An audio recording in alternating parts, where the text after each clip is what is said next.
সুপ্রিয় দর্শক, আসসালামু আলাইকুম। জীবনের গল্প অনুষ্ঠানে আপনাদেরকে স্বাগত। আজ আপনাদের মাঝে আমাদের ছোট্ট একটি কিউট আপু আসছে, শুনবো তার জীবনের গল্প। আসসালামু আলাইকুম আপু। ওয়ালাইকুম সালাম। আসসালামু আলাইকুম ভাইয়া, কেমন আছেন? আলহামদুলিল্লাহ। আপু, আপনার নাম? আমার নাম ফাতেমা। ফাতেমা না? জি। আপনার আগেও ভিডিও করা হয়েছিল না? জি। আচ্ছা ফাতেমা আপু, জি। আজ এতটি ভিডিও করার পরে কেন আপনার মনের মানুষ পেলেন না? তার কারণটা কি? আপনি ব্যর্থ নাকি আমরা ব্যর্থ? না না, আপনারা ব্যর্থ না, ব্যর্থ আমি। মনের মানুষ পাইনি আমি। ব্যর্থ নাকি? তার মানে আপনি হয়তো কোনো ভাই কল দিছিল আপনাকে, আমরা বাসায় গেছি, পাইনি। 2 দিন 3 দিন গেছিলাম, হ্যাঁ ঠিক হ্যাঁ, আছে? আপনি 2-3 দিন আমার বাড়িতে আসছেন আমি শুনছি, কিন্তু আমি তো চাকরিজীবী মানুষ, বুঝেনি তো, সবসময় তো আর বাসায় থাকতে পারি না। আমার সপ্তাহে যদি বন্ধ থাকে তাহলে, এছাড়া আচ্ছা আমি কারোর সাথে কথা আচ্ছা, এখন এইভাবে আর কতদিন আপনার বাসা আমরা যাব বলেন? এখন আমার ফোনটা হারাই গেছিলো, আমার ফোনটা হারায় যাওয়ার কারণে কারোর সাথে যোগাযোগ ছিল না। আমি ফোন কিনছি, এই কারণে আপনাদের নাম্বারটা লেখা ছিল বিধায় কিন্তু আপনাদের সাথে আমার যোগাযোগ হয়েছে। এখন আমি চাচ্ছি ভালো একটা মনের একটা মানুষ, যাকে নিয়ে আমি সারা জীবন কাটাতে পারি। আচ্ছা, সেই মানুষটা কেমন কেমন চাচ্ছেন? চাচ্ছি যে আমার যে আগের হাজবেন্ডটা ছিল, ওনার স্বভাব চরিত্র অতটা ভালো ছিল না, ঠিক আছে? পরনারীর প্রতি উনি অনেকটা আসক্ত ছিল। পরনারীর প্রতি ওনার মন মানসিকতা, নারী দেখলেই ওনার মনে চাইতো ওনার সাথে যা করার করবো, ঠিক আছে? এখন খারাপ কথা বলতে আসতে হয়, কিন্তু বললাম না, দর্শক শুনলে খারাপ ভাববে। আমি চাচ্ছি আমি যেমনই হই না, কিন্তু আমি তো স্বামী ভক্ত ছিলাম, স্বামীকে কখনো অবহেলা করিনি। যতটা প্রয়োজন স্বামীকে দেওয়ার আমি অতটাই সময় দিচ্ছি, তাও সে আমাকে রেখে অন্য একটা নারীর কাছে কিভাবে গেল? আচ্ছা আপু, ফাতেমা আপু,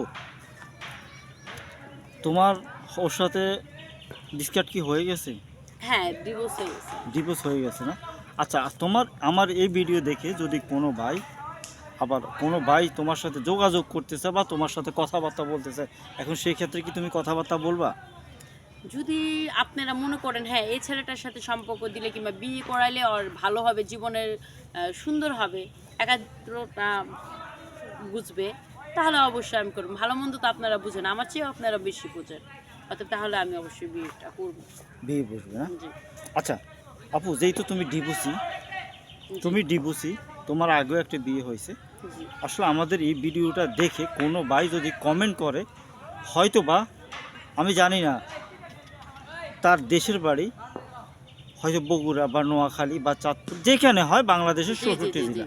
এখন সেই ক্ষেত্রে কোনো ভাই যদি ফোন করে যে ভাই আমি ওর সাথে যোগাযোগ করতে চাচ্ছি, আমার অমুক বাড়ি, দেশের বাড়ি, ও কি বিয়ে বসবে কিনা, আসলে সেই ফোন যদি তোমার সাথে যোগাযোগ করার আগে ভিডিওতে যদি দেখে, তাহলে তারা আর ওই প্রশ্নগুলো করবে না। এখন আসলে অন্য ডিস্ট্রিক্টের মানুষকে তোমার পছন্দ?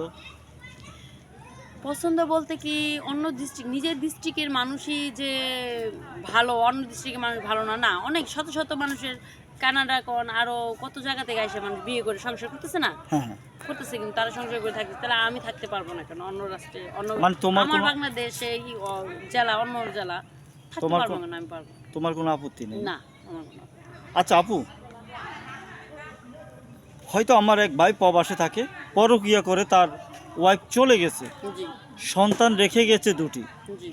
এখন সেই সন্তান সকাল তোমাকে বিয়ে করতে চায় বা তোমার দায়িত্ব নিতে চায়, আসলে তুমি সেই ক্ষেত্রে কিভাবে দেখতেছো? তার 2টা সন্তান, আমারও একটা সন্তান আছে, যে যদি আমার সন্তানটাকে ভরণ পোষণ করে, আমার সন্তানটা দেখে, তাহলে আমি ওনার 2টা সন্তান দেখতে পারবো না কেন? অবশ্যই না? জি। আমার সন্তানকে যদি উনি নিজের সন্তান মনে করে, তাহলে ওনার সন্তান আমি যদি নিজের সন্তান ভাবতে বাধ্য। আচ্ছা, এখন ফাতেমা আপু কিভাবে আপনার সাথে যোগাযোগ করবে? কথা বুঝতে দর্শক, আপনারা শুনছেন ফাতেমার জীবনের গল্প। ফাতেমাকে যদি আপনাদের ভালো লাগে, পছন্দ হয়ে থাকে, তাহলে স্ক্রিনে দেওয়া যে নাম্বারটি দেখছেন সেটি আমাদের ইউটিউব কর্তৃপক্ষের। এই নাম্বারে ইমো আছে, হোয়াটসঅ্যাপ আছে, একটা স্ক্রিনশট মেরে পাঠিয়ে দেবেন। আমরা যদি মনে করি আপনি ফাতেমার উপযুক্ত, তাহলে অবশ্যই যোগাযোগ করিয়ে দেবেন। ভালো থাকবেন, সুস্থ থাকবেন, আল্লাহ হাফেজ।